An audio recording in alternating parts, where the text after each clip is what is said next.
Hello everybody, how exciting is this? I'm getting all itchy pants in my seat because it's so lovely to see you all. YouTube was just asking me to validate my session here then, so sorry, I was busy looking like I'm on the keyboard, but security, it's all a good thing. I have been watching you, chatting with you in the chat already. I can see you coming in. Hi, Calvinda. Hello, Mary.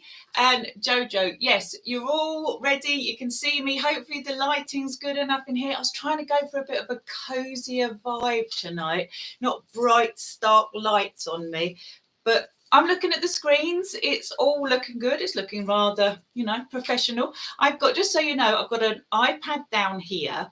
I've got my phone here. I've got a old-fashioned paper here. So I'm super prepared for this tonight, and I cannot wait to be back with you. So let's have a look what we got.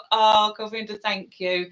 And Maria saying, hi, Claire, lighting is fab. I look fab. Oh, mwah, bless you so much. Okay, so you keep chatting away, everyone. Let's keep it loving. Let's keep it respectful. But you are more than welcome to share your viewpoints, to chew over the fact together, to disagree with me. When we talk spiritual stuff, I particularly come from the viewpoint that you take what resonates with you and you leave what doesn't. For those of you who don't know me, my name is Claire Broad. I am a medium. I have 25 years of professional experience in that field. I'm also a best-selling author and a spiritual teacher. So if you clicked on this video, thank you so much for watching me. I've got lots to share with you. I'm looking at the comments as well as we go along. So happy you are feeling much better. Thank you, Calvinda. Hello, Giles and Katie. Mwah! Massive kiss, big hugs. How lovely to see you here. Right, okay. Now, on that note, Calvinda, thank you.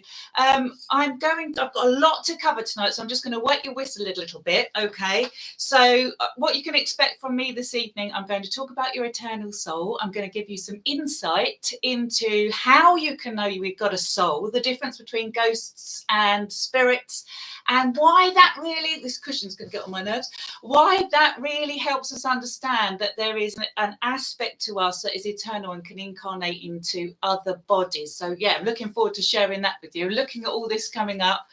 What's happened to the internet, Calvinda? I don't know. It looks like it's working to me. Is it your end? Hi, Claire. Lovely to see you. Hello, Sarah. If there's any problems, anyone, please let me know. I know my mum's here on this broadcast. I'm sure she'll be ringing and telling me. So, yeah. But anyway, it looks like it's all right to me. Everything's moving on, so I'm going to move on. Okay. So, yeah, I'm going to talk about the soul. I'm going to talk about your questions, give you the answers to the questions that you've put to me already. And I love that you're so inquisitive. People from Instagram, welcome. People from TikTok, welcome. And obviously my lovely YouTube followers who have been very loyal to me whilst I've been away. So thank you all. And I'm going to also, right at the end of this broadcast, if you've got the patience to wait with me, talk about how I'm going to go forward with appointment bookings. But Calvinda obviously had said she's glad that I am well and better. And just to give you a bit of background, I have been out of work for a year. I had to have 2 surgeries and there were complications off the back of it. I am so sorry to everybody who might be watching me who I've had to cancel. I couldn't help it. I've had to put my health first this year. So this live is a really welcome event for me. I'm super excited about it because I haven't been able to do a live broadcast for a long time. In 2022, I was writing Heaven Sent. I was buried away really under paper and computers, just writing the knowledge I've got on soul and the soul connections. And the wisdom that the spirit guides give me, particularly my wonderful white feather, who lots of you are aware of, my main spirit guide and communicator. I was sharing the wisdom and knowledge they've been giving me about soul connections and our eternal soul journeys, and much, much more. So I've been away for a long time, and there's Jack. Oh, I've got to say hello to Jack. Hello, Jack. Thank you for joining me. There's Bernard. Oh, hi, Bernard. Oh, look at you, lovely lot. You've stayed with me. I feel so touched after all that break. Kirsty Johnson, I just got to say hello to some of you, sorry. Okay, might not make for riveting viewing with people that are coming in later, but we're here right now, aren't we? In the present. Right, okay, so next. I'm going to be moving forward. So I've just explained to you about how I have been out for a year. The exciting thing about that was White Feather was getting a message through to me to let me know that I was going to go through a very difficult time, and it was going to be very serious. In fact, the guides came around and they couldn't have been more specific about what I was going to have to go through this year. Off the back of it, they made it very clear that I would be moving forward into an expanded remit, that this hellish experience that I've had to go through would level me up in my own awareness and in, I suppose, ascension levels. It would take me higher into higher consciousness and I'd be able to use that. Now, Giles is, I believe, here viewing now, but some of you may have read Heaven Sent, this book here where I mentioned Giles in it. Others of you may have followed my work before. Giles and I, in the future, somewhere down the line, will be doing spiritual crisis work. In the meantime, we do work together when we can at the moment, and White Feather is also working with me on spiritual ascension, soul awareness, and helping people understand their greater purpose here, including all their suffering and traumas. Now, so I suppose where the spirit world has taken me is beyond just the evidence-based mediumship, is really what I'm saying. So evidence-based mediumship is where mediums provide information during a reading where you can understand that your loved ones are well, they walk with you still, and that they have survived physical death. So that information is hugely important for anybody who's going through a trauma or is suffering from grief. However, the spirit guides are trying to reach a wider band of souls now. So as much as that's important, what's also really important for us, because this planet is in dire straits at the moment, to me it looks like the suffering is just keeps stepping on up a gear. So the spirit guides are responding to this. They want people to have soul awareness, understand their soul purpose, help them to heal themselves and to access unconditional love within themselves, because that is the way to higher consciousness. And we have to change the consciousness on this planet if humanity is going to save itself. Now, one else is going to do it for us. We have free will on this planet, and we need a whole bunch of us coming together to shift that awareness up to the next level. It is happening. That's the exciting thing. It must be, because the guides are using me as a channel for them in this manner, taking me forward, making me deep dive further with you, giving you soul knowledge. So it doesn't necessarily matter if you've lost a loved one or not. Now it's all about all of us understanding our eternal nature, all of us tapping into our indestructible soul selves, and all of us trying to level up in consciousness so we can embody more and more unconditional love on this planet. So you're going to be seeing a lot of that from me, because I listen to them. And if White Feather directs me in a way, let me tell you, you don't ignore him. At your own peril. I have tried many times. What are you all saying in the chat? It's lovely seeing these messages coming in. Oh, Denise, thank you. So she's saying, so happy to see you looking so well. I had a reading with you at the start of the year. Oh, the recording still gives you much comfort. That is so lovely. And oh, there's my lovely mum saying hello to everyone. Okay, so let's move on. Hope I'm not going too quickly for you, but I want to keep the pace up. So as I'm changing my soul journey, it's going to be a lot about the soul going forward. I hope this is going to be really interesting to you. So tonight, what I thought I'd do is I'd talk a little bit about the soul.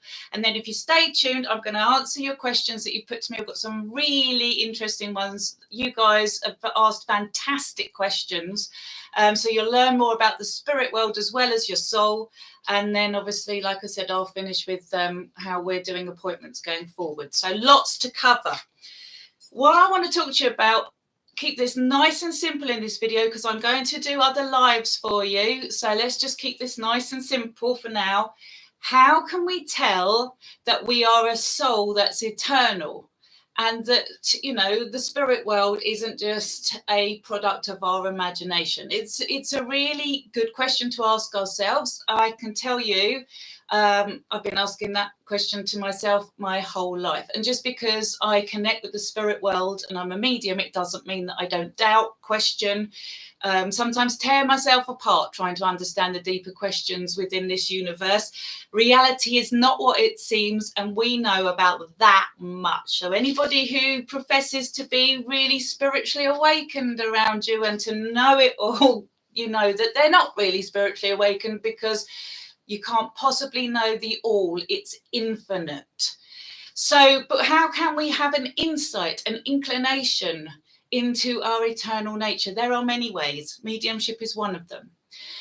In Heaven Sent, I write about your eternal soul, and I teach you that you are a tripart being. What does that mean? Tri means three. So 3 aspects to you as a spiritual being, because you're a spiritual being having a human experience right now. But your eternal nature, your soul, can travel through space and time and incarnate into many different physical bodies. Cool. Really, really cool. And when I got this knowledge, when it started to come to me, my world opened. It was like I'd been living in grey, black and white even, and suddenly everything was technicolor. How exciting is life when you know that this is an eternal journey? And it isn't that it becomes really boring and just goes on and on and on and on and on, because that would be really dull and I wouldn't be up for that. It's that we only ever experience it all as now. But as our soul releases from our human body, we have a spiritual body and we also have a soul. So we are a tripart being. There are 3 aspects to us. Now, the soul journeys in frequency, it's energy, and it can travel on light, it seems, or through light. I'm not a scientist, I'm only telling you what I have been shown. And it can incarnate into a biological suit that we call a human body. Now, within the human body, we are energy. So we have an electromagnetic field, and that electromagnetic field equates to our spirit body. Now, what we really want to be doing is shifting our perspective. We are not a human being with a soul. We are a soul with a human body right now. So how can we tell that the soul is even part of reality? There are 2 ways, or 2 beginning stages, okay? First of all is to stand back from your thoughts and to understand that you are not your thoughts. There is an aspect of you, an awareness within you that is not your thoughts. And you know this because you can observe yourself thinking and you can decide to change your mind or change your thoughts. Who is the you that decides to change those thoughts or directs those thoughts? You won't be able to answer that question with words or articulate it with intelligence. It baffles the greatest minds on this planet.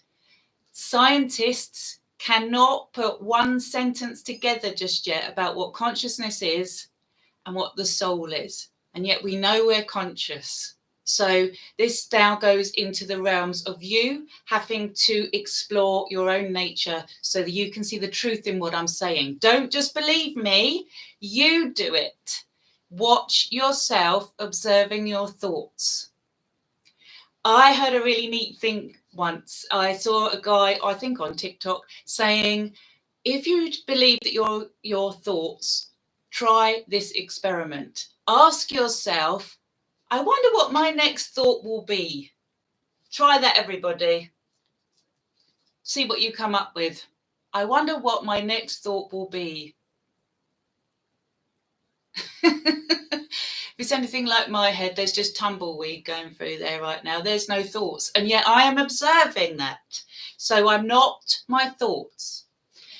Now, I'm going to share with you something really I think, a really interesting piece of information, research that I couldn't get into Heaven Sent. I wanted to put this in the book, but we just, word count and everything, we were over and I couldn't. So I'm going to share it with you here. In regards to the paranormal, parapsychologists study the phenomena of ghosts. Ghosts are different to spirits. Ghosts don't have an animating eternal soul. We know this because ghosts don't interact with us. Spiritual beings like your loved ones and your family members who come back from the spirit world, who communicate love and pass on information and evidence of survival, they must have a level of intelligence beyond the human brain, because the brain has now died. They're out of their physical body. So they are still conscious, sentient beings, and they will pass on information to us and they can interact with us. But ghosts do not. Ghosts follow a train of thought or theory known as stone tape theory. And so we can see that even though you could have a physical body, even though you might have a spirit body, without the soul, there is no consciousness. Now, how do I know what I'm saying here? I'm going to share this piece of research with you, a little historical lesson. Okay, so there was, in England, I find this absolutely fascinating, there was the Battle of Edgehill, and it took place on the 23rd of October, 1642. Now, I'm going to read this off my phone, so forgive me, but this is all my writing. It was going to be in the book, so you're getting a bit of an exclusive here. Okay, now, it was the first battle of the English Civil War. After constitutional disagreements between King Charles I and the government could not be appeased, the king raised his royal army and led his troops into battle against the parliamentary army. After 3 hours of hard fighting, in which almost 30,000 soldiers clashed in a bloody battle, it ended inconclusively with no clear victory declared. However, here's the good spooky bit. The Battle of Edgehill was not finished yet. Just before Christmas 1642, a ghostly reenactment was sighted by shepherds who first heard the distant sound of drums. How cool would that be? Oh my God. Before witnessing a 3 hour battle play out in the night sky over Edgehill. The terrified shepherds fled to nearby Kinnerton, where they woke Mr. Wood, a justice for peace, and his neighbour, Mr. Marshall, the minister, to ask for help. So this is all true, and it's all recorded because it involves royalty. The following night, the neighbouring parishes gathered at Edgehill, where all who were present witnessed the same 3 hour ghostly battle play out again in front of them. Terrified, the witnesses prayed to God to release them from this hell, but it seems their prayers fell on deaf ears because the battle didn't end there. So many sightings followed that news spread to King Charles I. He commissioned 6 royal officers to visit Edgehill and to report back to him. On visiting the battlefield and upon witnessing the battle in the night sky play out again, the officers were able to identify some of the soldiers. I mean, this is incredible, isn't it? Including Sir Edmund Verney, the King's standard bearer. They drew up the King's report describing it as a great wonder in heaven and publishing their findings on the 23rd of January 1643. Since then, the Edgehill ghostly battle has been seen and heard many, many times over the years, remaining the only officially recognised ghostly battle reported on record by the British Public Record Office. That is so interesting. Now, what is particularly interesting with regards to the soul is that is known as stone tape theory. The battle played out. It must have been so traumatic. 3 hours of bloody gore and death. It must have been so terrifying that the energy created at that battlefield went up into the atmosphere and was playing out like a huge 3D screen in front of everybody, enough so that they could even identify who had died in that battle. I just find this utterly utterly amazing. I mean, just that there shows us that we don't understand reality at all. But what's really interesting about this is that scenario, the stone tape theory, the impact of this held in the environment meant that those spirit bodies that were captured on, by viewers who come in along afterwards, weren't able to interact with the spectators that saw them after the battle. There was no interaction going on. They're just all the people that saw it, many eyewitnesses, all standing together. So nobody could be just like, having a hallucination here. We're talking about a group, lots of people coming back days after and even watching it, and making records of this. There's no interaction going on. So the souls of those who must have been departed in that battle were not present, which goes to show you can have a physical body, you can have a spiritual body, but if you don't have the animating presence, the soul, then you've got no real intelligence. You just got an imprint, a video recording in the atmosphere of our world that plays back over and over again. Isn't that incredible? I'm loving what people are saying. Judy, hello, Judy. She's saying, cool. And love from the Outlaws. Mwah. Love to you too. Oh, it's so lovely having you with me. Okay, so there is also, a actual piece of information that is evidential of the fact that there is a part of us that is animating both the spirit body and the physical body, and that aspect of us is our eternal soul. And that's how come we can incarnate into different bodies, different spiritual bodies, because it's the soul that inhabits that, and journey through time and space. And that those physical bodies and spirit bodies obviously can exist, but they can't do anything without the animating presence behind them. And that's you. So I hope you found that interesting. Let me know in the chat, let me know in the comments if you want me to share other stories like this in new, lives that I do. I would love to hear from you, because I'm doing this to help you guys. I'm sharing what I believe is really interesting, but obviously these lives are for you, aren't they? Right, so there we are. There's a little bit of a lesson today.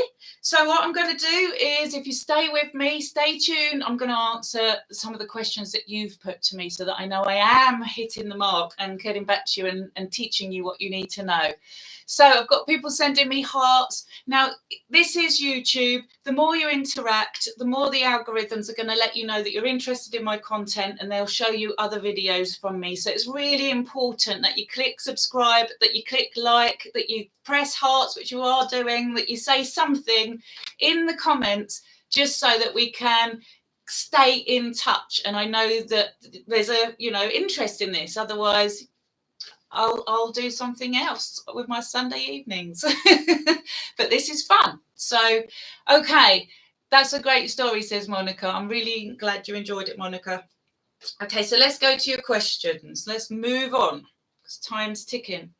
So, lovely Calvinda, because you are here and I can see you're here and I want to reward you for that. You've sent me a question saying, can our loved ones tell us about our future? I love this question. I'll tell you why. As a medium, when I provide evidence of survival, I always tell people that come to see me that I am not a fortune teller. I'm not here to predict futures. That's, a psychic reader. Perhaps you might want to go to a tarot card reader or something. It's not my main focus. However, I've lost count of the amount of times the spirit world have given me an insight into what's to come down the line.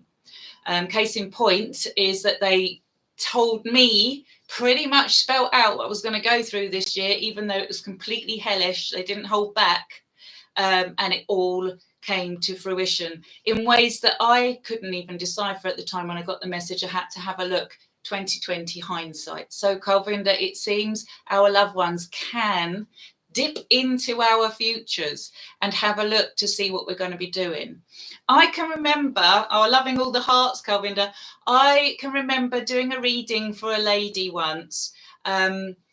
Obviously, I could never, ever discuss details, But I was picking up on the birth of a child, and my client was quite shocked at this news because, as far as she was aware, her child was not pregnant. My client got home. There was a knock at her front door. Her child was there with the news that she was pregnant. So yes, they do sometimes tell us future things if it's in our best interest to know. They're not allowed to influence our free will. And I always find future predicting a little bit dodgy, because it's like, if we get told something up front, does it mean that we then played out a self-fulfilling prophecy because we've been told these things? It doesn't work like that. I mean, even though I was given information earlier in the year about the journey I was going to have to go on, most of the time it's given to you in symbolism and in cryptic ways that because you can't see what's coming. It isn't clear until hindsight that actually they had mapped it all out for you. They have their ways of getting information through. So, and I believe this is because time doesn't behave at all like we experience it. We experience it in linear, but time is happening now. So your spirit loved ones can just have a little dip in a little bit along the line. They also know when souls are coming in, because there's soul contracts involved in that, and there's soul family involved in that. But as to influencing our behavior, no, they won't do that. So it's not where I put my focus, but it is possible. Right. Adam is saying, I have heard that the soul can be more than one place at a time. Do you believe that? Yes, I do, in short. Because if our past lives, future lives, this life, if everything in time is happening now, at some level, we are probably in all of those incarnations all at the same time. But my head just wants to go. At another level, we are journeying through time. And this I find very confusing sometimes, because I know that when I do my soul guidance readings, the spirit guides come forward and they talk about past lives, and they marry them up to this life, and they show me what my clients went through in a past life and why they're in this life, and how that tallies to do with the soul lessons and soul assignments. So I just try and keep it simple. You know, it seems that at one level we experience everything as linear, past lives, this life, future lives, and at another level it's clearly all happening now. Amazing. Reality is amazing. Hi Claire, how do I know my loved ones are still around? I don't feel them as strongly and don't see them as often in dreams as I used to. I fear that they have moved on, and that makes me really sad. Okay, that is a fantastic question. They have moved on and they haven't moved on, and you don't need to feel sad. This is why all the work that I'm doing now going forward is going to be with the tying in of soul knowledge, because we can't heal until we understand that those soul connections, those energy bonds, those love bonds mean that we are never separated from those that we love.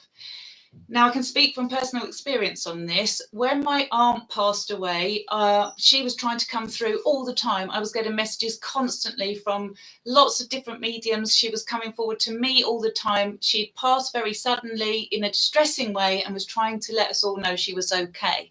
She came through so much at first, I began to get a little bit worried that she wasn't quite settled. But what I noticed over time was that communication got less and less and less. And her communications got more and more and more chilled, relaxed, happy.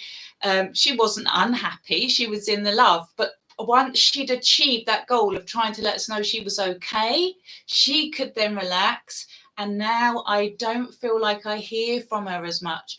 We want this from our loved ones. She's there for me always. When I need my spirit family, they come in around, and so do yours. However, we don't want to be calling back on them all the time. If they are settled and happy, then we want that for them. That's the unconditional loving nature of having to let someone go, knowing that you will see them again, and that in the meantime, those love bonds keep you there. They receive your loving thoughts. They receive the energy that your heart sends out in waves through the matrix of the universe to them in the spirit world, and they're around you. Now, when we ascend, when we get settled in the spirit world, we drop the physical body, we drop part of the spiritual body, and we're resonating in our purer light body. It's so subtle, that vibration is so high that mediums and humans in general find it difficult to perceive those in the spirit world because we are much more dense. So your family are around you, they haven't gone anywhere, but because they're settled, their light body is now lighter, literally lighter, and they can be harder for us to perceive. When I was developing as a medium, I found it very easy to do, well, it wasn't very easy, I'm lying, easier to communicate with what I call the dead zone, those in the spirit world that are our loved ones, and those in the astral planes. They were the closest to our earthly dimensions. Now, I've been developing for 25 years. The stronger my mediumship became, the more finely tuned my own energy became, the more spiritually aware I became, the more I could tap into the higher frequencies. And I noticed then that the spirit guides were able to communicate with much greater ease. I could tap into angelic beings and higher consciousness beings, and the whole universe opened up when I tapped into unconditional love. I had a Kundalini awakening, and boy, did I experience the whole gamut of, consciousness out there. Unbelievably fabulous. So don't keep your mind closed. Don't worry. Don't feel sad. Your loved ones are with you. They're with you always. Those love bonds are eternal. That's why I've written Heaven Sent, because I want you to understand what soul connection is, what energy connection is, what the soul is, which is energy, light. We are talking about frequency. We are talking about indestructible energy. You cannot lose those you love. It's impossible. And I love that word, impossible. I'm possible. Nothing's impossible. So, except for the fact that it seems that we can't die. I'm going to say that's impossible. It's our consciousness just transforms into another form. Okay, so let's hop back to another question that I've been sent on Instagram from lovely Debbie Clement. I hope she gets to see this if she's either on here, or hopefully she'll see it on the playback. And she asks me, my question for you is it best to try and contact someone that has passed over? Oh, sorry. My question for you is, when timing wise, is it best to try and contact someone that has passed over? I get asked this a lot. In other words, how long should I leave it before going to see a medium so that I've got the best chance of connecting with a loved one? I always advise everybody to try and leave it about 6 months to a year even. The reason for that is that gives time. I suppose there is no such thing as time in the spiritual world, but it does give people in the spirit world, your loved ones, time to settle. But it's more about you. Your loved ones have to learn how to communicate with a medium, and they need time to get their bearings in the spirit world, to settle in, to, catch up with all of those that love them, who are waiting for them, and all the guides, and enjoy the love of everything. I know we're suffering here and it's dreadful. They are being met in the heavenly realms of the Summerlands, as Whitefeather calls them. They're going to love, so they're going to be experiencing that. We don't want to rob them of that, so it gives them a bit of chance to settle. But for you, you've got to process things. Your brain has had a trauma, it's had a shock. Grief is very difficult, and we cannot dodge it. The only way to heal from grief is to go through it. We never get rid of our grief. It just changes over time. So we need to be able to sit within the uncomfortableness of it all at the beginning. That affects our brain. The brain can be very traumatized. I've seen people with PTSD following the death of a loved one. When your romantic soulmates die, for instance, it's absolutely devastating. When children die, it's devastating. Your mind, your brain is trying to catch up with what's happened. It needs time to process it. You need time to heal. If you go and see a medium too soon, you're in danger of not being able to take on board what they're saying. You're also in danger of suffering from disappointment if your loved ones don't connect with that medium or can't connect with that medium. Then it could leave you more worse off than before you had the reading. We don't want any of that. First, do no harm, I always think, is a really, great way to run any kind of business, not just the medical world. I know that's the ethos of doctors, but it's mine too. So if you are wanting to see a medium, please don't rush it. That's not to say in the spirit world they can't come through quite quickly. Like I said, my aunt was doing everything to try and get messages through. But the research also shows that, this is the research of paranormal investigators. It shows that your loved ones will reach out to you first before mediums. So you'll be getting signs. You might be seeing them. You might be dreaming about them. You might be smelling perfumes that were significant. You may be having electrical interferences. You might hear their voice in your head. Lots of people hear doorbells going off and go to answer the front door. There's no one there. There's so many ways. Music coming on, favorite songs. They will let you know. They are trying to let you know that they're okay, particularly if they see you going through real struggle. Suffering is not fun. Trauma, depression, mental health, grief, bereavement, it needs to be respected, and you have to go through it. But you don't have to go through it alone. And when you've got the understanding that your loved ones are with you and that they will always be with you, you will see them again. It's just the support that you need whilst you're having to go through it. Because we all miss those that we love. That's just human. That's just being a loving, unconditional soul. So there we are. Okay, I hope that's helped you, Debbie. Jack, I've got to answer this question because it's just fantastic. It's quite long, so I'm going to read this out. How are we doing for time? Okay, we're all right for the moment. Okay, got hearts going up all the time. Oh, Cameron's saying, I'm so reassuring. I'm so pleased it's helping you. Honestly, I don't know how people get through in life. Life is difficult. Life is challenging. All of us have our cross to bear. How do you get through it when you haven't got the bigger soul picture? I honestly, I don't know. I don't know how people do it. And some people don't, do they? Unfortunately. Okay, so Jack, this is fantastic. Okay, hi Claire. I was in a hypnopompic state one morning. I love the fact that Jack knows what hypnopompic is. So when you're going off to sleep, you go into a different phase of awareness known as hypnagogic. As you're coming out of sleep, you go into a different phase of awareness known as hypnopompic. So you're between asleep and awake.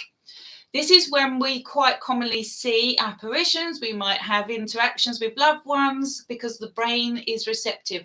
It's an electromagnetic machine. It's got electricity running through it. That means there's light running through it, which means it connects with the light of your loved ones, the energy transference. It can receive data, and then the computer brain tries to decipher it, okay?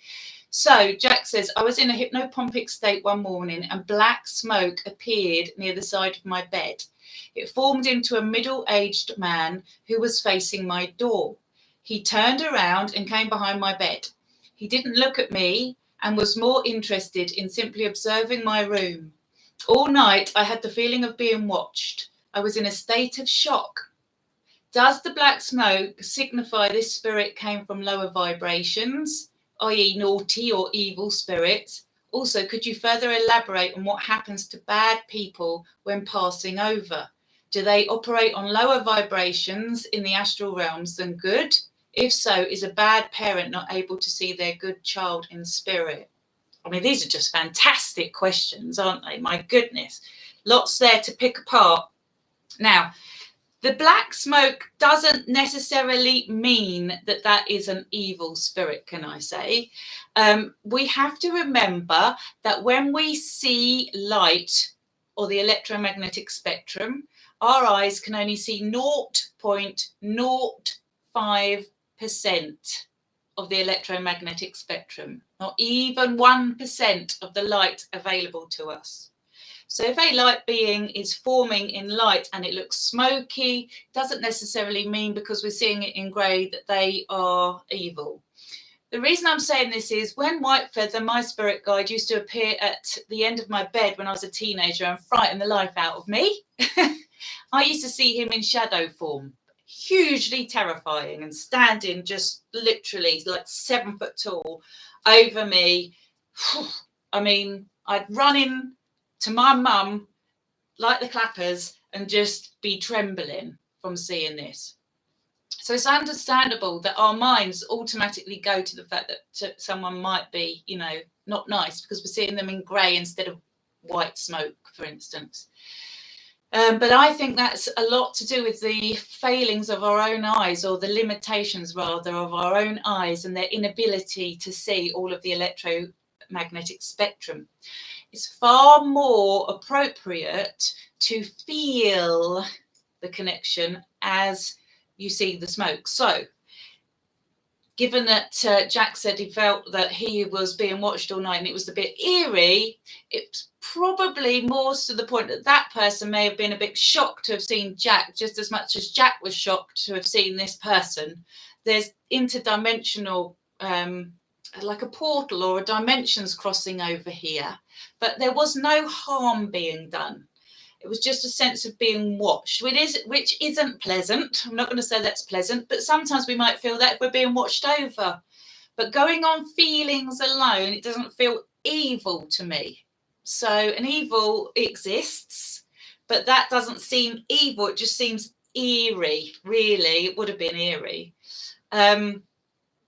Okay, he didn't look at me. So you see, he wasn't very interested in Jack. He wasn't trying to do anything for Jack. Perhaps he hadn't even, to Jack rather, perhaps he hadn't even really seen him. It's just the energy and the atmosphere that we pick up. And I would feel like I was being watched and I would have the heebie-jeebies. It's normal. The body feels, you know, when spirit are around us. So, you know, and we don't understand it. And then we go to fear and then we make ourselves feel terrible. So had you, Jack, sat in love and sent love to that person, or called in higher beings of love, your spirit guides, your loved ones, even angels, and just sat in the love and not paid any attention to that spirit person, you may well have shifted the vibrations in the room and he may well have gone. But we don't get taught this information, do we? So we come back to love all the time. Love, love, love. It's what takes us up above the naughty or evil spirits, as you put it. So could I elaborate further on what happens to bad people when passing over? Yes, I can.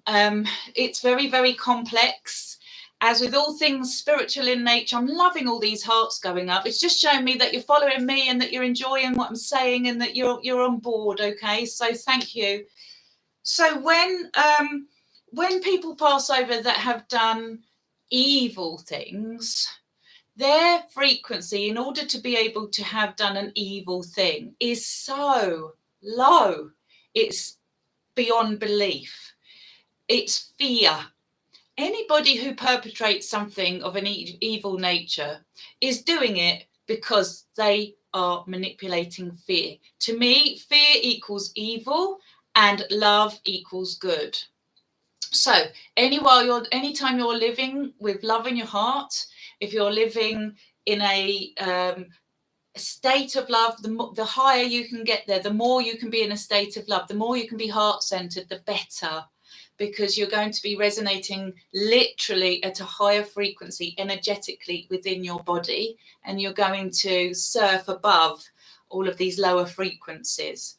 Evil, bad people, you know, there's a whole gamut there from what we might perceive as bad. For instance, you could call somebody bad who has, I don't know, fallen out with you and in work, and you lost your job over them and they showed no remorse and you had to go to court or something, you know, and you could judge that person as bad. Whether in spirit that person would be judged as bad is another matter, because if they didn't know what they were doing, if they had a lower awareness than you, they might not have intentionally been doing something bad. They might just not have known any better, in which case the judgment there, the energy frequencies are going to be completely different to somebody that's intentionally, like the narcissist, controlled you with fear. It's intention. And if people are aligning themselves with fear because they either get kicks out of it, and I'm not just talking about, I don't know, getting on a roller coaster and feeling the adrenaline and the fear that comes with that. I'm talking about people that really align with the fear, souls that align with the fear. That's what I call evil. They're going to be in the astral dimensions, existing at a completely different level to those who are filled with light and love and have moved into the Summerlands. White Feather has journeyed with me. He has shown me different dimensions within the spiritual dimensions, where there have been souls who, for whatever reason, they seem to choose that existence. They have the choice. They don't seem to want to be up in the higher planes. And who are we to take them of their choice?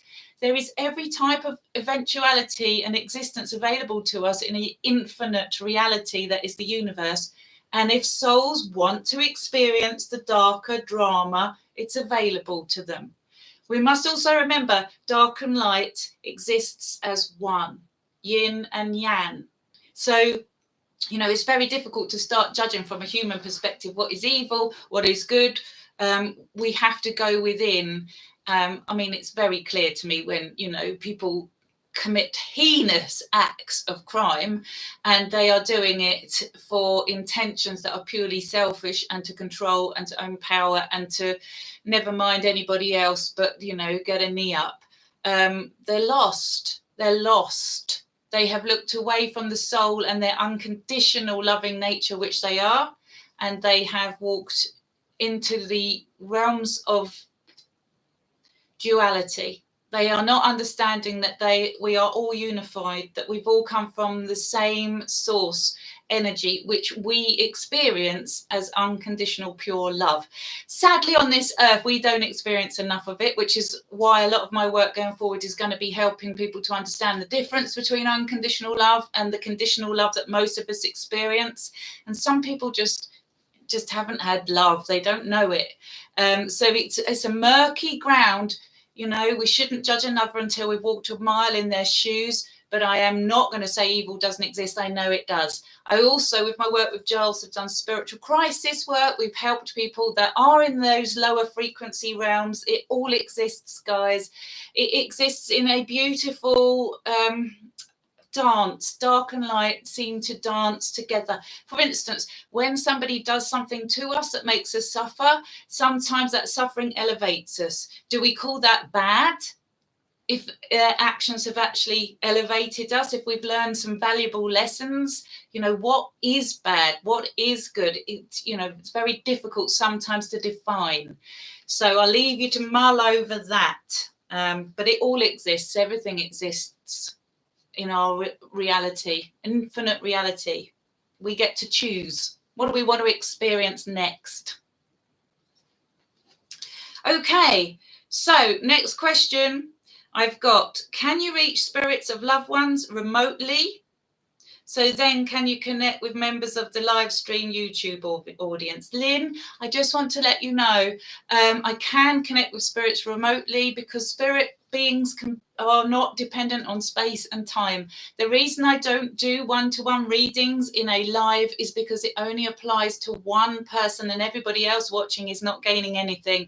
I would rather connect with us all, unify us all, share in this space, give love to one another, see the comments coming back up, create a community that you can learn from. And I think it's just as powerful as receiving or hearing someone receive a message.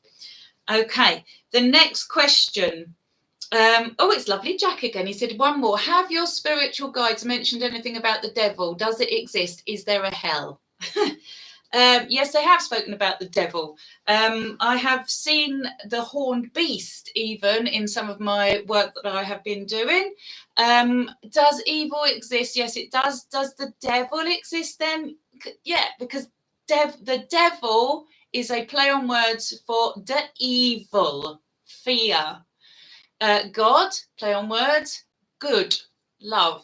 So in that respect, you can say, yeah, there is heaven and hell, because White Feather says to me, heaven is a state of being. So is hell. And we are oftentimes experiencing hell right here on this planet. And we can experience hell in the spiritual dimensions too, if we align ourselves with that state of mind, and we become totally identified with enjoying the fear that we cause others, enjoying the drama of it all. What happens is the spirit guides always reach out to those that may have been, choosing an existence that isn't in their best interest, because all of us are making our way back to unconditional love, all of us. It just seems that some of us separate away from unity consciousness, from the source, from the all, and then we really take a nice tumble, fallen from grace. And, all I can say is those of us that aren't operating at that level, at some level, we are learning from those that are. So we don't want to be judging them. We want to be holding love, and we want to be holding our own power. So their fear, their manipulation, their control has no power over you whatsoever. If there's nothing to be gained from it, most souls are then going to climb up. So the spirit guides, they take me into places where we're with souls that have been lost, if you want, or choosing an existence that might not be in their best interest. I'd rather have, and we try to help them see another way. No judgment, complete unconditional love, so that I'm not at threat. And I see a lot of people going in trying to do hauntings, ghost hunting, clearings and things, and they're going in with all this anger. And anger is fear. It's a fear-based emotion that isn't going to elevate anybody or take anyone to the light. What's happened is you've dropped to the frequency of the energy you've walked into because you're feeling fear, you respond in anger. It's a specialized area, and Giles Whitnell and I have been trained as a team. We don't even go in on our own. This is a specialized field, and I don't think anyone should just be walking into this stuff without having had full training and a real hands-on experience with spirit communication. It's not to be played with, because you've got to understand what you're doing, and sometimes it's baffling. So you've at least got to have reached a stage in your own ascension where you are sitting in the right space in the heart, so that you have some level of protection.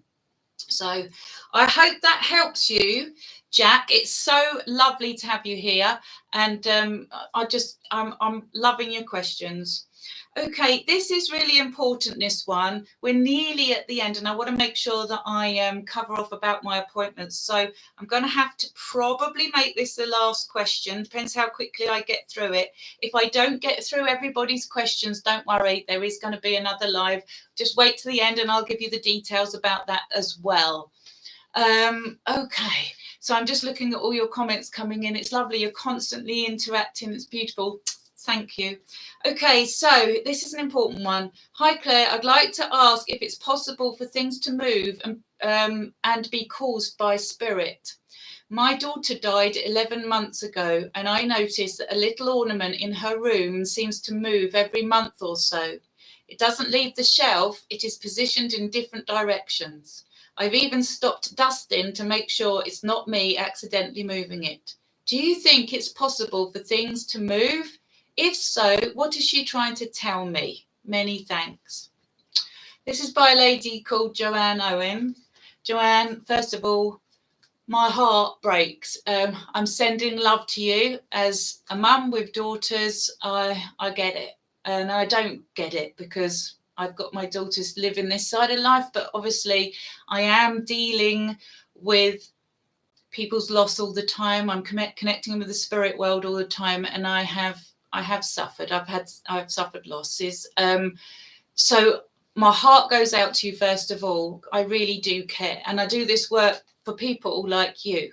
There are many of you out there, unfortunately, who've had great losses, such as children or romantic partners and soulmates that you feel you can't live without. This goes back, and it's a lovely question to finish on, to the fact that I am telling you all, you cannot be separated from those that you love. They are right there with you, walking with you. Your thoughts, as your thoughts go out to them and your emotions go out to them, they feel it. And let me tell you, your loved ones are doing all they can to let you know they're okay. So absolutely, they can move objects. I've got to tell you, if that's going on in your house, Joanne, you're lucky. It's not easy for them to move objects. But the spirit world absolutely can move objects, and they do. And it will have taken so much energy for her to do that and to keep on doing it, so that you start to question yourself and even stop dusting because you're putting it to the test. Love this. When it keeps happening, ask yourself, how am I feeling? What does it make me feel? I can answer you straight away because you've already put it to me. You're thinking of her. So she's understanding that when she moves that object just a little bit, that ornament, you pay attention and your thoughts go to her. She is absolutely trying to let you know she's there. Absolutely. I have no doubt in my mind. I have seen things moving that you just could not believe. Can't get to it at the moment. On another live, I'll show you. I've got a medium's trumpet, but I've seen that whiz round space. I've seen toys moving. I've seen instruments in the air. I've heard voices. I've had direct voice phenomena. Pennies have dropped out the air. Feathers just drop onto me from nowhere. It happens to so many people, and I'm privileged to know that, because over 25 years doing thousands and thousands of readings now, if I literally had £1 for every time a client told me that they had had a sign like this, I would be one very rich lady right now.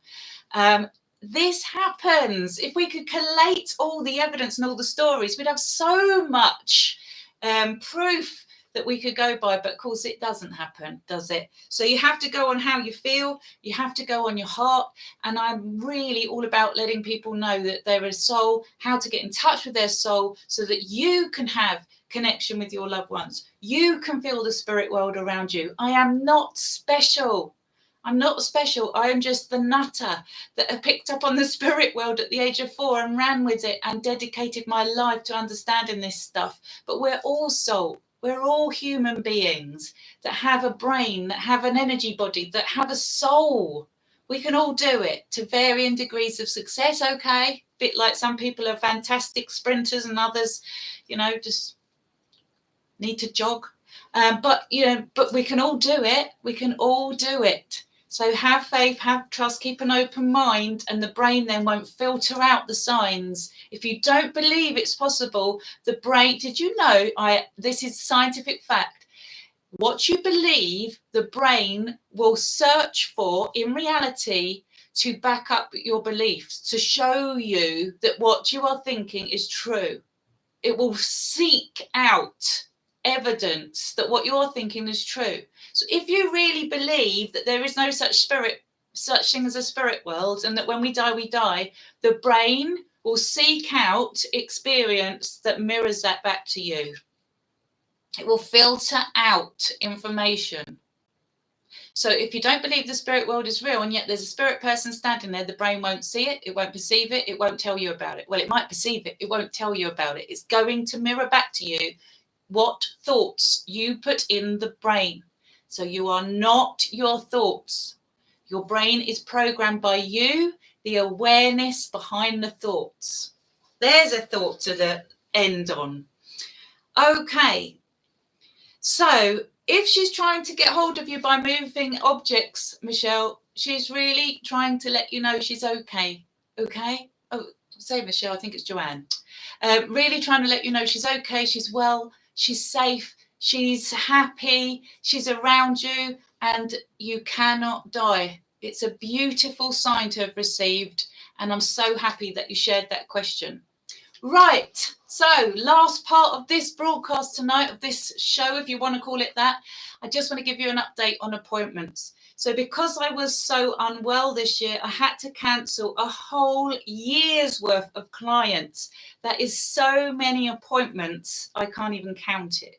My poor mum, Anne, would have so much work to do if she had to go back through every single appointment, contact everybody directly, then say, would they like another appointment, wait for them to come back with their availability, blah, blah, blah, blah, blah. It just would not work.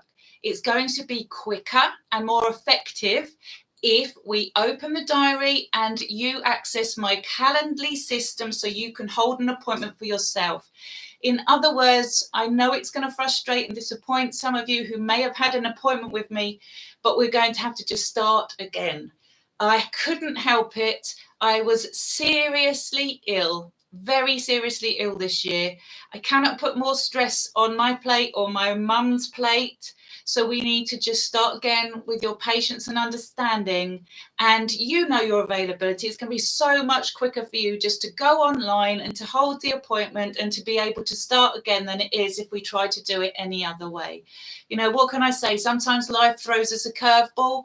I'm just very grateful to be sitting here alive, healthy and well. I didn't think I would ever be returning to this work at some point in this year. And I'm here, and that's a wonderful thing. So next, I would say in the next few weeks, hopefully before the end of the year, we will try to get availability out for 2024 for appointments. Please bear with us. This is going to take us a little time. Firstly, I've got to gradually return into work. I need to look after myself because I have been so seriously unwell this year. I don't want to put myself backwards. I'm sure that's not going to happen, but I am going to practice self-love, unconditional love of self, and make sure that I can then do fantastic jobs for you all, serve you well. So I'm going to take the rest of this year gradually coming back into work, and then you'll see me in 2024 starting to take off because I've got such zest for life. I cannot tell you, there is so much exciting stuff to come. Please click like, subscribe, go to YouTube. Well, you're at YouTube. Go to Instagram as well, or TikTok, or Rumble, because Rumble supports free speech. And sometimes if we get closed down on a platform, Rumble may be the one that is going to allow me to keep speaking one day. So, you know, it's really important that I'm on that platform too. So any of those, make sure you join me, click like, subscribe, interact with me, because then the algorithms will let you know. You'll let the algorithm, I keep talking backwards tonight. You'll let the algorithms know that you want to know about my content, and I will update you all the way along, either in the form of videos or posts on Instagram, and let you know where we're at, when the diary is going to open. And I know my lovely mum Anne is here on this broadcast looking at all your comments and I will go back through them later on as well. I'm going to leave it there. I have done exactly an hour. We have come to absolutely the right time to say goodbye to you all for now. So with that, I'm going to say, if you've enjoyed this hour with me, come back, return. I'm going to be live on Sunday, the 26th of November, 2 weeks time at 7 p.m. I'm going to schedule that in the diary and I will be back here.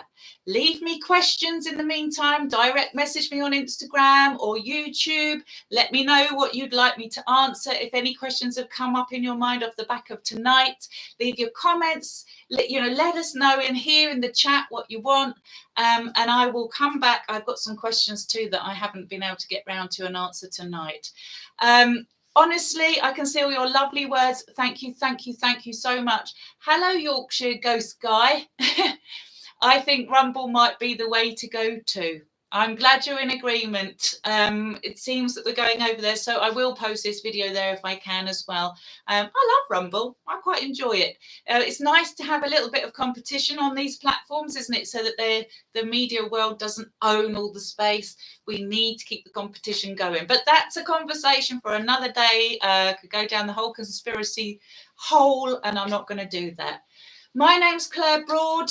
Thank you so much for being here with me. I'm sending unconditional love out to you all. Mwah! It's fabulous to be back with you. Thank you so, so much. Bye for now.